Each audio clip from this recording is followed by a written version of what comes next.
Hi all, welcome to our channel turning PSC. 10th ലെവലിലുള്ള കുറച്ച് questions ആണ് നമ്മളിന്ന് നോക്കാനായിട്ട് പോകുന്നത്. പ്രീവിയസ് ആയിട്ട് ചോദിച്ചത്. ഓക്കെ, നമുക്ക് സ്റ്റാർട്ട് ചെയ്യാം. 2019 WHO ചീഫ് സയന്റിസ്റ്റായി നിയമിതയായ ഇന്ത്യൻ വനിത ആരാണ്? WHO ചീഫ് സയന്റിസ്റ്റായിട്ട് 2019 നിയമിതയായ ഇന്ത്യൻ വനിതയാണ് ചോദിച്ചിരിക്കുന്നത്. അത് ആരാണ്? സൗമ്യ സ്വാമിനാഥനാണ്. Option C, Soumya Swaminathan. Doctor Kasturi Rangan സമിതി കേന്ദ്രത്തിന് സമർപ്പിച്ച പുതിയ സ്കൂൾ വിദ്യാഭ്യാസ നയത്തിന്റെ ഘടന എപ്രകാരമാണെന്നാണ് ചോദിച്ചിരിക്കുന്നത്. എപ്രകാരമാണ്? 5+3+3+4. ഓപ്ഷൻ എ ആണ് 5-3-3-4. ഡോക്ടർ കസ്തൂരി രംഗൻ സമിതി കേന്ദ്രത്തിന് സമർപ്പിച്ച പുതിയ സ്കൂൾ വിദ്യാഭ്യാസ നയത്തിന്റെ ഘടനയാണ് 5+3+3+4. റിസർവ് ബാങ്ക് പുറത്തിറക്കിയ പുതിയ 500 രൂപ നോട്ടിൽ കാണുന്ന ചിത്രമാണ് ചോദിച്ചിരിക്കുന്നത്. ഏതാണ്? ചെങ്കോട്ടയാണ്. 500 രൂപ നോട്ടിൽ കാണപ്പെടുന്ന ചിത്രം എന്ന് പറയുന്നത് ചെങ്കോട്ടയാണ്. 2024 ഒളിമ്പിക്സ് വേദിയായിരുന്നത് എവിടെയായിരുന്നു? പാരീസിലാണ് അല്ലെ. പാരീസ് ഒളിമ്പിക്സ് ആണ്. മസ്തിഷ്ക മരണം സംഭവിച്ചവരുടെ അവയവദാനം ചെയ്യുന്നതിനുള്ള പദ്ധതിയുടെ പേരാണ് ഏതെന്ന് പറയുന്നത്? Option A, Mritasanjeevani. മസ്തിഷ്ക മരണം സംഭവിച്ചവരുടെ അവയവം ദാനം ചെയ്യുന്നതിനുള്ള പദ്ധതിയാണ് മൃതസഞ്ജീവിനി. യുനെസ്കോയുടെ നേതൃത്വത്തിൽ അന്തർദേശീയ മാതൃഭാഷാ ദിനമായി ആചരിക്കുന്നത് എന്നാണ്? മാതൃഭാഷാ ദിനമായിട്ട് ആചരിക്കുന്നത് ഫെബ്രുവരി 21. മാതൃഭാഷാ ദിനം എന്ന് പറയുന്നത് ഫെബ്രുവരി 21. ഭരണതലത്തിലും ഉദ്യോഗ തലത്തിലും രാഷ്ട്രീയ തലത്തിലുമുള്ള അഴിമതി തടയുന്നതിനായി സംസ്ഥാന തലത്തിൽ രൂപം കൊണ്ടിട്ടുള്ളവയാണ് ലോകായുക്ത എന്ന് പറയുന്നത്. നിലവിലെ സംസ്ഥാനത്തെ ലോകായുക്ത, അതായത് കേരളത്തിലെ ലോകായുക്ത ആരാണെന്നാണ് ചോദിച്ചിരിക്കുന്നത്. ആരാണ്? ഓപ്ഷൻ എ ആണ് ഇതിന്റെ ആൻസർ പ്രകാരം. പക്ഷെ നിലവിലെ ലോകായുക്ത ആരാണ്? N. അനിൽകുമാർ ആണ് അല്ലെ. നിലവിലെ കേരള ലോകായുക്ത എന്ന് പറയുന്നത് N. അനിൽകുമാർ ആണ്. ഇതിന്റെ ഉത്തരപ്രകാരം ഓപ്ഷൻ എ സിറിയക് ജോസഫ് ആയിരുന്നു. അദ്ദേഹം മാറി N. അനിൽകുമാർ ആണ് നിലവിലെ കേരള ലോകായുക്ത എന്ന് പറയുന്നത്. 2019 ലോകകപ്പ് ക്രിക്കറ്റ് ജേതാക്കൾ. 2019 ലോകകപ്പ് ക്രിക്കറ്റ് ജേതാക്കൾ ഇംഗ്ലണ്ട് ആയിരുന്നു. ഓപ്ഷൻ ഡി, ഇംഗ്ലണ്ട് ആണ്. ശരിയായ പ്രസ്താവനകൾ തിരഞ്ഞെടുക്കാനാണ് പറഞ്ഞിരിക്കുന്നത്. ശരിയാണ് ചോദിച്ചിരിക്കുന്നത്. ഓപ്ഷൻ ഡി ആണ്. ഇതെല്ലാം ശരിയാണ്. ഉത്തര അറ്റ്ലാന്റിക് സംഖ്യാ സംഘടന അഥവാ നാറ്റോ രൂപം കൊണ്ടത് 1949 ഏപ്രിൽ 4-നാണ്. അത് ശരിയാണ്. 1949 ഏപ്രിൽ 4-നാണ് നാറ്റോ രൂപം കൊണ്ടത്. ബ്രസൽസ് ആണ് നാറ്റോയുടെ ആസ്ഥാനം. എപ്പോഴും ചോദിക്കുന്നതാണ്. ബ്രസൽസ് ആണ് നാറ്റോയുടെ ആസ്ഥാനം. അംഗരാജ്യങ്ങൾക്ക് നേരെയുള്ള സൈനിക നീക്കങ്ങൾ ഒറ്റക്കെട്ടായി പ്രതിരോധിക്കുക എന്നതാണ് ലക്ഷ്യമെന്ന് പറയുന്നത്. അംഗരാജ്യങ്ങൾക്ക് നേരെയുള്ള സൈനിക നീക്കങ്ങൾ ഒറ്റക്കെട്ടായി പ്രതിരോധിക്കുകയാണ് നാറ്റോയുടെ ലക്ഷ്യം. നാറ്റോ രൂപം കൊണ്ടത് 1949 ഏപ്രിൽ 4-നാണ്. ആസ്ഥാനം എന്ന് പറയുന്നത് ബ്രസൽസ് ആണ്. 2025 രാജ്യത്തെ എല്ലാവർക്കും വീട് എന്ന ലക്ഷ്യം നേടുന്നതിനായി 2015 ജൂൺ 25 പ്രധാനമന്ത്രി നരേന്ദ്രമോദി പ്രഖ്യാപിച്ച പദ്ധതിയുടെ പേരാണ് ചോദിച്ചിരിക്കുന്നത്. ഏതാണ്? പ്രധാനമന്ത്രി ആവാസ് യോജനയാണ്. ഓപ്ഷൻ ഡി, പ്രധാനമന്ത്രി ആവാസ് യോജന. 2022 രാജ്യത്തെ എല്ലാവർക്കും വീട് എന്ന ലക്ഷ്യം നേടുന്നതിനായി 2015 ജൂൺ 25 പ്രധാനമന്ത്രി നരേന്ദ്രമോദി പ്രഖ്യാപിച്ച പദ്ധതിയാണ് പ്രധാനമന്ത്രി ആവാസ് യോജന. ഹിമാലയ പർവ്വതത്തിന്റെ ഏറ്റവും തെക്ക് ഭാഗം ഏതു പേരിലാണ് അറിയപ്പെടുന്നത്? ഏതു പേരിലാണ്? ഓപ്ഷൻ സി, ശിവാലിക് എന്നാണ് അറിയപ്പെടുന്നത്. ശിവാലിക് അല്ലെ. ഹിമാലയ പർവ്വതത്തിന്റെ ഏറ്റവും തെക്ക് ഭാഗം അറിയപ്പെടുന്നത് ശിവാലിക് പർവ്വതനിര എന്നാണ്. ഇന്ത്യയിൽ ആദ്യമായി തിരമാലകളിൽ നിന്ന് ഊർജ്ജം ഉൽപ്പാദിപ്പിക്കുന്നതിനുള്ള പ്ലാന്റ് സ്ഥാപിക്കപ്പെട്ടത് എവിടെയാണെന്നാണ് ചോദിക്കുന്നത്. എവിടെയാണ്? വിഴിഞ്ഞത്താണ്. ഓപ്ഷൻ ഡി, വിഴിഞ്ഞമാണ്. ഇന്ത്യയിൽ ആദ്യമായി തിരമാലകളിൽ നിന്ന് ഊർജ്ജം ഉൽപ്പാദിപ്പിക്കുന്നതിനുള്ള പ്ലാന്റ് സ്ഥാപിക്കപ്പെട്ടത് വിഴിഞ്ഞത്താണ്. ഏറ്റവും നീളം കൂടിയ അന്താരാഷ്ട്ര അതിർത്തി പങ്കുവയ്ക്കുന്ന ഇന്ത്യൻ സംസ്ഥാനമാണ് ഏതെന്ന് പറയുന്നത്? രാജസ്ഥാൻ എന്ന് പറയുന്നത്. ഏറ്റവും നീളം കൂടിയ അന്താരാഷ്ട്ര അതിർത്തി പങ്കുവയ്ക്കുന്ന ഇന്ത്യൻ സ്റ്റേറ്റ് ആണ് രാജസ്ഥാൻ.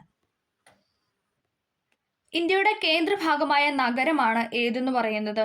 നാഗ്പൂർ എന്ന് പറയുന്നത്. ഇമ്പോർട്ടൻ്റ് ആണ്. ഇന്ത്യയുടെ കേന്ദ്രഭാഗമായ നഗരം എന്നറിയപ്പെടുന്നത് നാഗ്പൂരാണ്. പശ്ചിമഘട്ടത്തിലെ ബ്രഹ്മഗിരി കുന്നുകളിൽ നിന്ന് ഉത്ഭവിക്കുന്ന നദിയാണ് ഏതെന്ന് പറയുന്നത്? കാവേരി എന്ന് പറയുന്നത്. പശ്ചിമഘട്ടത്തിലെ ബ്രഹ്മഗിരി കുന്നുകളിൽ നിന്ന് ഉത്ഭവിക്കുന്ന നദിയാണ് കാവേരി. താഴെ പറയുന്നതിൽ ശരിയായ പ്രസ്താവനകൾ ഏതെല്ലാം? ഓപ്ഷൻ എ ആണ്. 1ഉം 2ഉം ആണ് ശരിയെന്ന് പറയുന്നത്. പുതിയ എക്കൽ നിക്ഷേപങ്ങളെ ഖാദർ എന്ന് അറിയപ്പെടുന്നു. ശരിയാണ് അല്ലെ. പുതുതായിട്ട് രൂപം കൊണ്ട എക്കൽ നിക്ഷേപങ്ങളെയാണ് ഖാദർ എന്ന് പറയുന്നത്. കറുത്ത മണ്ണിനെ റിഗർ എന്ന് വിളിക്കുന്നു അല്ലെ. കറുത്ത മണ്ണിനെ റിഗർ സോയിൽ എന്നും കറുത്ത പരുത്തി മണ്ണെന്നും പരുത്തി മണ്ണ് എന്നൊക്കെ വിളിക്കാറുണ്ട്. അതൊക്കെ എന്താണ്? ശരിയാണ്. പുതിയ എക്കൽ നിക്ഷേപങ്ങളെ ഖാദർ എന്നറിയപ്പെടുന്നു. കറുത്ത മണ്ണിന് റിഗർ എന്ന് വിളിക്കുന്നു. കറുത്ത മണ്ണിന് ഈർപ്പം വഹിക്കുന്നതിനുള്ള കഴിവ് കുറവാണ്. തെറ്റാണ്. കറുത്ത മണ്ണിന് ഈർപ്പം വഹിക്കാനുള്ള കഴിവ് കൂടുതലാണ്. അങ്ങനെ സ്റ്റോറിങ് കപ്പാസിറ്റി എന്താണ്? നല്ലോണം ആ വെള്ളത്തിനെ വലിച്ചെടുത്ത് വെക്കുന്ന ഒരു ഇതുള്ളതാണ് ഈ കറുത്ത മണ്ണെന്ന് പറയുന്നത്. അടുത്തത് എക്കൽ മണ്ണിന് ഫലപുഷ്ടി കുറവാണ്. തെറ്റാണ്. എക്കൽ മണ്ണിന് ഫലപുഷ്ടി കൂടുതലാണ്. അതുകൊണ്ട് ആ 2 സ്റ്റേറ്റ്മെന്റ് ഇവിടെ തെറ്റായിട്ടാണ് കൊടുത്തിരിക്കുന്നത്. ഇന്ത്യയിലെ ആദ്യത്തെ പോസ്റ്റ് ഓഫീസ് സ്ഥാപിതമായത് എവിടെയാണ്? ഇന്ത്യയിലെ ആദ്യത്തെ പോസ്റ്റ് ഓഫീസ് സ്ഥാപിതമായത് മുംബൈയിലാണ്. ഇന്ത്യയിലെ ആദ്യത്തെ പോസ്റ്റ് ഓഫീസ് സ്ഥാപിതമായത് മുംബൈയിലാണ്. 3 തലസ്ഥാനങ്ങളുള്ള ഇന്ത്യയിലെ ആദ്യത്തെ സംസ്ഥാനമാണ് ഏതെന്ന് പറയുന്നത്? ആന്ധ്രാപ്രദേശ്. Option C Andhra Pradesh. 3 തലസ്ഥാനങ്ങളുള്ള ഇന്ത്യയിലെ ആദ്യത്തെ സംസ്ഥാനമാണ് ആന്ധ്രാപ്രദേശ്. ഇന്ത്യയിലെ ഏറ്റവും വലിയ ജലസേചന കനാലാണ് ഏതെന്ന് പറയുന്നത്? Option B Indira Gandhi canal. ഇന്ത്യയിലെ ഏറ്റവും വലിയ ജലസേചന കനാലാണ് ഇന്ദിരാഗാന്ധി കനാൽ. പരുത്തിത്തുണി വ്യവസായത്തിൽ 2ാം സ്ഥാനത്ത് നിൽക്കുന്ന ഇന്ത്യൻ സംസ്ഥാനമാണ് ഏത്? ഗുജറാത്ത്. പരുത്തിത്തുണി വ്യവസായത്തിൽ 2ാം സ്ഥാനത്ത് നിൽക്കുന്ന ഇന്ത്യൻ സംസ്ഥാനമാണ് ഗുജറാത്ത്. ഇന്ത്യയുടെ ദേശീയ പൈതൃക മൃഗം എന്നറിയപ്പെടുന്നത് ആനയാണ്. ഇന്ത്യയുടെ ദേശീയ പൈതൃക മൃഗമാണ് ആന എന്ന് പറയുന്നത്. ഇന്ത്യൻ ഭരണഘടനാ നിർമ്മാണ സഭയുടെ അധ്യക്ഷനായിരുന്നു ആരെന്ന് പറയുന്നത്? Option A doctor Rajendra Prasad. Doctor Rajendra Prasad ആയിരുന്നു ഇന്ത്യൻ ഭരണഘടനാ നിർമ്മാണ സമിതിയുടെ അല്ലെങ്കിൽ ആ ഒരു സഭയുടെ അധ്യക്ഷൻ എന്ന് പറയുന്നത്. അടുത്തത് ഇന്ത്യൻ ഭരണഘടനയിൽ മൗലിക കടമകൾ ഉൾപ്പെടുത്തിയ ഭരണഘടനാ ഭേദഗതി. ഇപ്പോഴും ചോദിക്കുന്നതാണ്, മൗലിക കടമകൾ ഉൾപ്പെടുത്തിയ ഭരണഘടനാ ഭേദഗതി ഏതാണ്? ഓപ്ഷൻ ഡി 42ാം ഭേദഗതി. ഏതായിരുന്നു വർഷം? 1976 അല്ലെ? ഓക്കെ. ഇന്ത്യയുടെ ദേശീയ ഗീതം രചിച്ചത് ആരാണ്? ദേശീയ ഗീതം രചിച്ചത് ബങ്കിം ചന്ദ്ര ചാറ്റർജിയാണ്. വിവരാവകാശ നിയമം പ്രാബല്യത്തിൽ വന്ന വർഷമാണ് 2005. വിവരാവകാശ നിയമം പ്രാബല്യത്തിൽ വന്ന വർഷം 2005. ഇന്ത്യൻ ഭരണഘടനയിൽ ഏത് ഭാഗത്താണ് മൗലിക അവകാശങ്ങൾ ഉൾപ്പെടുത്തിയിരിക്കുന്നത്? മൗലിക അവകാശങ്ങൾ ഉൾപ്പെടുത്തിയിരിക്കുന്നത് ഏതാണ്? ഭാഗം 3ലാണ് അല്ലെ? ഓപ്ഷൻ ഡി ഭാഗം 3ലാണ് മൗലിക അവകാശങ്ങൾ ഉൾപ്പെടുത്തിയിരിക്കുന്നത്. ഇന്ത്യയുടെ ദേശീയ പതാകയിൽ കാണപ്പെടുന്ന അശോക ചക്രത്തിൽ എത്ര ആരക്കാലുകളാണ് ഉള്ളത്? 24 ആരക്കാലുകളാണ് അശോക ചക്രത്തിൽ ഉള്ളത്. ഇന്ത്യയുടെ ദേശീയ പതാക രൂപകൽപ്പന ചെയ്ത വ്യക്തിയാണ് ആരെന്ന് പറയുന്നത്? പിംഗലി വെങ്കയ്യ. ഓപ്ഷൻ എ പിംഗലി വെങ്കയ്യാണ് ഇന്ത്യയുടെ ദേശീയ പതാക രൂപകൽപ്പന ചെയ്ത വ്യക്തി. ചുവടെ നൽകിയിരിക്കുന്നതിൽ ഏതാണ് മൗലിക അവകാശങ്ങളിൽ ഉൾപ്പെടാത്ത? Option B സ്വത്തവകാശമാണ്. സ്വത്തവകാശം എന്ന് പറയുന്നത് ഭരണഘടനാ അവകാശം അല്ലെങ്കിൽ നിയമാവകാശം എന്നാണ് അറിയപ്പെടുന്നത് അല്ലെ? ഇപ്പൊ നിലവിലെ 300A സ്വത്തവകാശം എന്ന ആർട്ടിക്കിൾ ഉള്ളത്. അടുത്തത് മതസ്വാതന്ത്ര്യത്തിനുള്ള അവകാശം, ചൂഷണത്തിനെതിരുള്ള അവകാശം, സമത്വ അവകാശം എന്നൊക്കെ പറയുന്നത് എന്താണ്? നമ്മുടെ മൗലിക അവകാശങ്ങളിൽ പെടുന്നതാണ് അല്ലെ? പാർട്ട് 3 മൗലിക അവകാശങ്ങളിൽ പെടുന്നതാണ് മതസ്വാതന്ത്ര്യത്തിനുള്ള അവകാശം, ചൂഷണത്തിനെതിരെയുള്ള അവകാശം, സമത്വ അവകാശം എന്ന് പറയുന്നത്. പ്രവർത്തിക്കുക അല്ലെങ്കിൽ മരിക്കുക എന്ന മന്ത്രം ഗാന്ധിജി നൽകിയത് ഏത് ദേശീയ പ്രക്ഷോഭവുമായി ബന്ധപ്പെട്ടാണ്? പ്രവർത്തിക്കുക അല്ലെങ്കിൽ മരിക്കുക ഏതാണ്? ഓപ്ഷൻ എ ക്വിറ്റ് ഇന്ത്യ സമരം അല്ലെ? 1942 നടന്ന ക്വിറ്റ് ഇന്ത്യ സമരത്തിൽ ഗാന്ധിജി പറഞ്ഞ വാക്കാണ് ഏതെന്ന് പറയുന്നത്? പ്രവർത്തിക്കുക അല്ല അല്ലെങ്കിൽ മരിക്കുക എന്ന് പറയുന്നത്. നിങ്ങൾ എനിക്ക് രക്തം തരൂ, ഞാൻ നിങ്ങൾക്ക് സ്വാതന്ത്ര്യം തരാം. ഇത് ആരുടെ പ്രഖ്യാപനമാണ്? എപ്പോഴും ചോദിക്കുന്നതാണ്. നിങ്ങൾ എനിക്ക് രക്തം തരൂ, ഞാൻ നിങ്ങൾക്ക് സ്വാതന്ത്ര്യം തരാം. ആര് പറഞ്ഞതാണ്? ഓപ്ഷൻ സി സുഭാഷ് ചന്ദ്രബോസ് പറഞ്ഞ വാക്കുകളാണ്. നിങ്ങൾ എനിക്ക് രക്തം തരൂ, ഞാൻ നിങ്ങൾക്ക് സ്വാതന്ത്ര്യം തരാം എന്ന് പറഞ്ഞത്. ഗാന്ധിജി ദണ്ഡി കടപ്പുറത്ത് വെച്ച് ഉപ്പ് കുറുക്കി നിയമലംഘന പ്രക്ഷോഭം ആരംഭിച്ചത് എന്നാണെന്നാണ് ചോദിക്കുന്നത്. എന്നാണ്? Option D 1930 April 6 1930 April 6 Gandhiji Dandi കടപ്പുറത്ത് വെച്ച് ഉപ്പ് കുറുക്കി നിയമലംഘന പ്രക്ഷോഭം ആരംഭിച്ചത്. അതിർത്തി ഗാന്ധി എന്നറിയപ്പെടുന്നത് ഖാൻ അബ്ദുൽ ഗാഫർ ഖാൻ ആണ്. അതിർത്തി ഗാന്ധി എന്നറിയപ്പെടുന്നത് ഖാൻ അബ്ദുൽ ഗാഫർ ഖാൻ. ക്വിറ്റ് ഇന്ത്യ സമര നായിക എന്ന് ഗാന്ധിജി വിശേഷിപ്പിച്ചത് ആരാണ്? അരുണ അസഫ് അലിയാണ്. ക്വിറ്റ് ഇന്ത്യ സമര നായിക എന്ന് ഗാന്ധിജി വിശേഷിപ്പിച്ചത് അരുണ അസഫ് അലി. നാഗന്മാരുടെ റാണി എന്ന് ജവഹർലാൽ നെഹ്റു വിശേഷിപ്പിച്ചത് ആരെയാണ്? റാണി ഗേഡിലുവിനെയാണ്. നാഗന്മാരുടെ റാണി എന്ന് ജവഹർലാൽ നെഹ്റു വിശേഷിപ്പിച്ച റാണി ഗേഡിലിയോ. താഴെ കൊടുത്ത വ്യക്തികളിൽ 3 വട്ടമേശ സമ്മേളനങ്ങളിൽ പങ്കെടുത്തത് ആരാണ്? 3 വട്ടമേശ സമ്മേളനങ്ങളിൽ പങ്കെടുത്ത ഡോക്ടർ BR അംബേദ്കർ ആണ്. ഡോക്ടർ BR അംബേദ്കർ ആണ്. 1930, 31, 32 കാലയളവിലായിരുന്നു വട്ടമേശ സമ്മേളനങ്ങൾ നടന്നത്. അതിൽ 3 സമ്മേളനത്തിലും പങ്കെടുത്ത വ്യക്തിയാണ് ഡോക്ടർ BR അംബേദ്കർ. ബ്രിട്ടീഷ് സർക്കാരിന്റെ ഏത് നിയമത്തിനെതിരെയായിരുന്നു ജനങ്ങൾ ജാലിയൻ വാലാബാഗിൽ പ്രതിഷേധ സമരത്തിന് ഒത്തുചേർന്നതെന്ന് ചോദിച്ചാൽ ഏതാണ്? റൗലറ്റ് നിയമം അല്ലെ? 1919 റൗലറ്റ് നിയമത്തിനാണ് എതിരെയായിരുന്നു ജനങ്ങൾ ജാലിയൻ വാലാബാഗ് പ്രതിഷേധ സമരത്തിൽ ഒത്തുചേർന്നത്. വിധിയുമായൊരു കൂടിക്കാഴ്ച ആരുടെ അവിസ്മരണീയമായ പ്രസംഗമായിരുന്നു? വിധിയുമായൊരു കൂടിക്കാഴ്ച ആരുടെയാണ്? Option C Jawaharlal Nehru. ജാലിയൻ വാലാബാഗ് കൂട്ടക്കൊലയ്ക്ക് നേതൃത്വം കൊടുത്ത മൈക്കിൾ ഒ ഡയറിനെ വധിച്ച് വധശിക്ഷ ഏറ്റുവാങ്ങിയ സ്വാതന്ത്ര്യ സമര പോരാളിയായിരുന്നു ആരെന്ന് പറയുന്നത്? ഓപ്ഷൻ ഡി ഉദ്ധം സിംഗ് എന്ന് പറയുന്നത്. ജാലിയൻ വാലാബാഗ് കൂട്ടക്കൊലയ്ക്ക് നേതൃത്വം കൊടുത്ത നേതൃത്വം നൽകിയത് ആരായിരുന്നു? മൈക്കിൾ ഒ ഡയർ ആയിരുന്നു അല്ലെ? ഓർഡർ അല്ലെങ്കിൽ വെടിവെക്കാനായിട്ട് പറഞ്ഞ വ്യക്തി എന്ന് പറയുന്നത് ഒ ഡയർ ആണ്. ഓക്കെ. അദ്ദേഹത്തെ വധിച്ചു. അതിനുശേഷം എന്താണ് വധശിക്ഷയ്ക്ക് കീഴടങ്ങിയ സ്വാതന്ത്ര്യ സമര പോരാളിയായിരുന്നു ഉദ്ധം സിംഗ് എന്ന് പറയുന്നത്. യക്ഷഗാനം എന്ന കലാരൂപം ഏറ്റവും കൂടുതൽ പ്രചാരത്തിലുള്ള കേരളത്തിലെ ജില്ല ഏതാണ്? യക്ഷഗാനം എന്ന കലാരൂപം ഏറ്റവും കൂടുതൽ പ്രചാരത്തിലുള്ള കേരളത്തിലെ ജില്ലയാണ് ഏതെന്ന് പറയുന്നത് കാസർഗോഡ്. യക്ഷഗാനം കാസർഗോഡ്. സൈലന്റ് വാലി ദേശീയോദ്യാനം സ്ഥിതി ചെയ്യുന്ന ജില്ലയാണ് പാലക്കാട്. പാലക്കാടിലാണ് സൈലന്റ് വാലി ദേശീയോദ്യാനം അല്ലെ. സിംഹവാലൻ കുരങ്ങിന്റെ ദേശീയോദ്യാനമാണ് സൈലന്റ് വാലി എന്ന് പറയുന്നത്. എവിടെയാണെന്ന് ചോദിച്ചാൽ പാലക്കാട് ജില്ലയിലാണ്. കേരളത്തിലെ ഏറ്റവും വലിയ കായലാണ് ഏതെന്ന് പറയുന്നത് വേമ്പനാട്ട് കായൽ. കേരളത്തിലെ ഏറ്റവും വലിയ കായലാണ് വേമ്പനാട്ട് കായൽ. താഴെ കൊടുത്തവയിൽ നിന്നും കിഴക്കോട്ട് ഒഴുകുന്ന കേരളത്തിലെ നദി ഏതെന്ന് പറയാനാണ് പറഞ്ഞിരിക്കുന്നത്. ഏതാണ്? കല്ലടയാറ്, കരമനയാറ്, പാമ്പാറ്, മണിമലയാറ്. ഇതിലെ ഉത്തരം എന്ന് പറയുന്നത് പാമ്പാറാണ് അല്ലെ. കബനി, ഭവാനി, പാമ്പാർ എന്ന് പറയുന്നത് കേരളത്തിലെ കിഴക്കോട്ട് ഒഴുകുന്ന കേരളത്തിലെ നദികളാണ്. കേരളത്തിലെ ഏറ്റവും വലിയ ജലവൈദ്യുത പദ്ധതിയാണ് ഏതെന്ന് പറയുന്നത് ഓപ്ഷൻ സി ഇടുക്കി.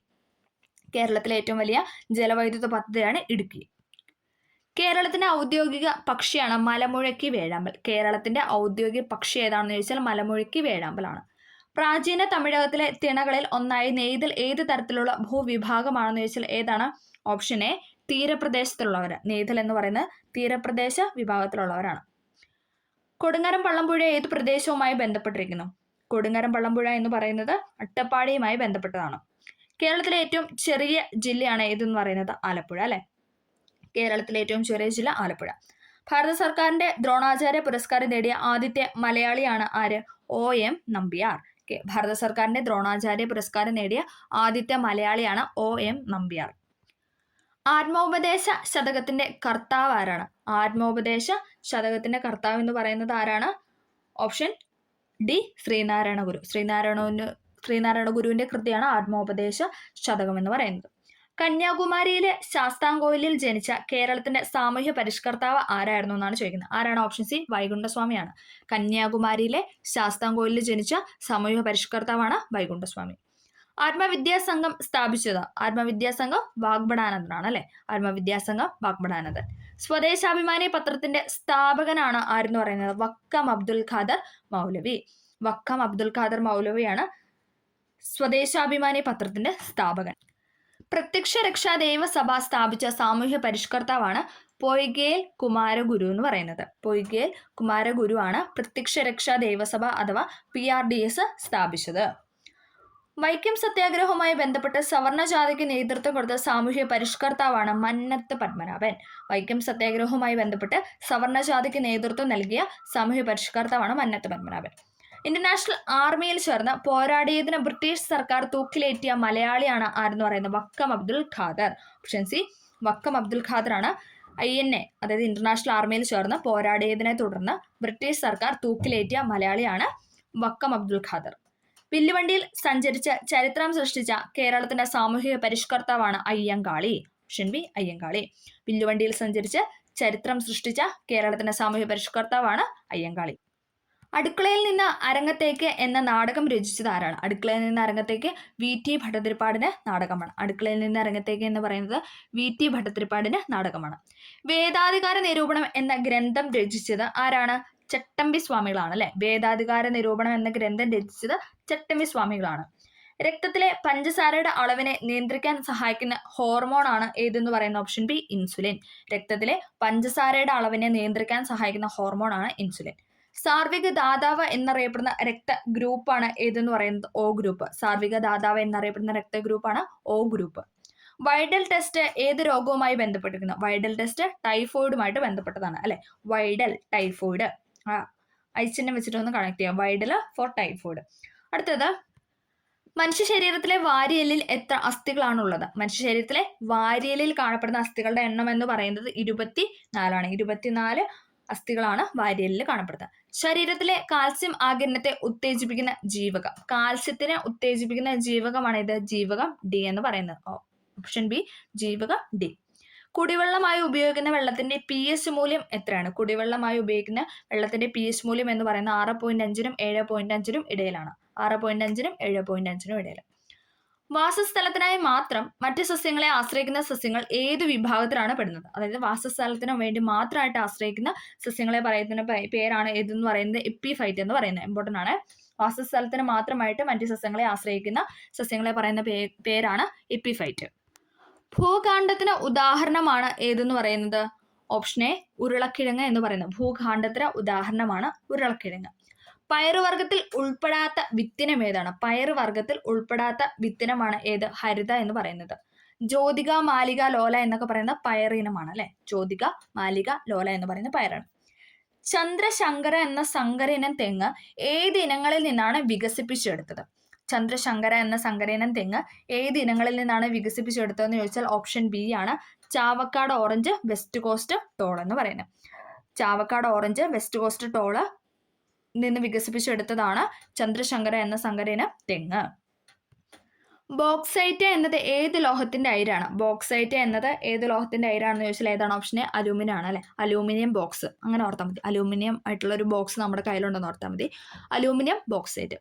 മൂലകങ്ങളെ അവയുടെ അറ്റോമിക് നമ്പറിന്റെ അടിസ്ഥാനത്തിൽ ആദ്യമായി വർഗീകരണം നടത്തിയ ശാസ്ത്രജ്ഞനാണ് ആരെന്ന് പറയുന്നത്? Option C Moseley. മൂലകങ്ങളെ അവയുടെ അറ്റോമിക് നമ്പറിന്റെ അടിസ്ഥാനത്തിൽ ആദ്യമായി വർഗീകരണം നടത്തിയ ശാസ്ത്രജ്ഞനാണ് ഹെൻറി മോസ്ലി എന്ന് പറയുന്നത്. ഒരു ജല തന്മാത്രയിലെ ആകെ ആറ്റങ്ങളുടെ എണ്ണം എത്രയാണ്? ഓപ്ഷൻ സി 3 ആണ്. H2O എന്നല്ല നമ്മൾ എഴുതുന്നത്. 2 ഹൈഡ്രജനും 1 ഓക്സിജൻ ആറ്റം. അപ്പോൾ മൊത്തം 3 ആറ്റങ്ങളാണ് ഉള്ളത്. ഓക്കെ. ഒരു ജല തന്മാത്രയിലെ ആകെ ആറ്റങ്ങളുടെ എണ്ണം എന്ന് പറയുന്നത് 3 ആണ്. ബേക്കിംഗ് സോഡ എന്ന പദാർത്ഥത്തിന്റെ രാസസൂത്രം ഏതാണ്? ബേക്കിംഗ് സോഡ എന്ന രാസപദാർത്ഥത്തിന്റെ രാസസൂത്രമാണ് NaHCO3 എന്ന് പറയുന്നത്. ഓപ്ഷൻ ബി NaHCO3 എന്ന് പറയുന്നതാണ് ബേക്കിംഗ് സോഡ എന്ന പദാർത്ഥത്തിന്റെ രാസസൂത്രം. NaHCO3. ഫാരൻഹീറ്റ് താപനില സ്കെയിലിലെ ജലത്തിന്റെ തിളനില എത്രയാണ്? ഫാരൻഹീറ്റ് താപനില സ്കെയിലില് ജലത്തിന്റെ തിളനില എന്ന് പറയുന്നത് 212 ഡിഗ്രി ഫാരൻഹീറ്റ് ആണ്. 212 ഡിഗ്രി ഫാരൻഹീറ്റ്.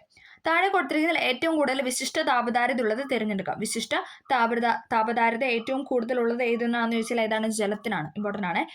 വിശിഷ്ട താപധാരിത ഏറ്റവും കൂടുതലുള്ളത് ജലത്തിനാണ്. അത് നമ്മുടെ ഫയറിനൊക്കെ ചോദിക്കാറുള്ളൊരു ക്വസ്റ്റ്യൻ ആണ്. ഓക്കെ. പ്രകൃതിയിലെ അടിസ്ഥാന ബലങ്ങളിൽ ഏറ്റവും ശക്തി കുറഞ്ഞത് ഏതാണെന്ന് ചോദിച്ചാൽ ഏതാണ്? Option A ഗുരുത്വബലമാണ്. ഗുരുത്വാകർഷണ ബലമാണ് പ്രകൃതിയിലെ അടിസ്ഥാന ബലങ്ങളിൽ ഏറ്റവും ശക്തി കുറഞ്ഞ ബലം എന്ന് പറയുന്നത്. മനുഷ്യ ശ്രവണ പരിധി എന്ന് പറയുന്നത് എത്രയാണ്? 20 ഹെർട്സ് മുതൽ 20,000 ഹെർട്സ് വരെയാണ്. മനുഷ്യ ശ്രവണ പരിധി എന്ന് പറയുന്നത് 20 ഹെർട്സ് മുതൽ 20,000 ഹെർട്സ് വരെയാണ്. കോൺഗ്രസിന്റെ ലാഹോർ സമ്മേളനവുമായി ബന്ധപ്പെട്ട് ശരിയല്ലാത്ത പ്രസ്താവന ഏതാണ്? ലാഹോർ സമ്മേളനവുമായി ബന്ധപ്പെട്ട് ശരിയല്ലാത്ത പ്രസ്താവനയാണ് ചോദിക്കുന്നത്. ഓപ്ഷൻ ബി ആണ്. 2 മാത്രമാണ് ഇവിടെ തെറ്റായിട്ട് കൊടുത്തിരിക്കുന്നത്. ലക്ഷ്യം പൂർണ്ണ സ്വരാജ് എന്ന് പ്രഖ്യാപിച്ചു. കോൺഗ്രസിന്റെ ലാഹോർ സമ്മേളനവുമായി ബന്ധപ്പെട്ടുള്ള പ്രസ്താവനയാണ് ലക്ഷ്യം പൂർണ്ണ സ്വരാജ് എന്ന് പ്രഖ്യാപിച്ചു. ശരിയാണ്. ഗാന്ധിജി കോൺഗ്രസിന്റെ പ്രസിഡന്റായ തെറ്റാണ്.